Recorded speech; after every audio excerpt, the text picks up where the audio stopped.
Narrated Musaddad, narrated Hamad, from Abdulaziz bin Suhaib and Thabit al-Bunani from Anas bin Malik, that the Messenger of Allah offered the Fajr prayer while it was still dark.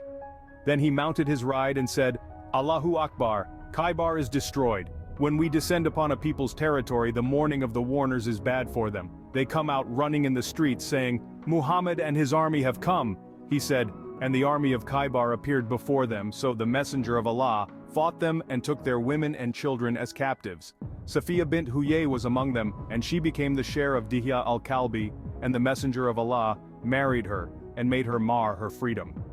Abdulaziz said to Thabit, O Abu Muhammad, did you ask Anas about how much her mar was? He said, he married her to himself, so he smiled.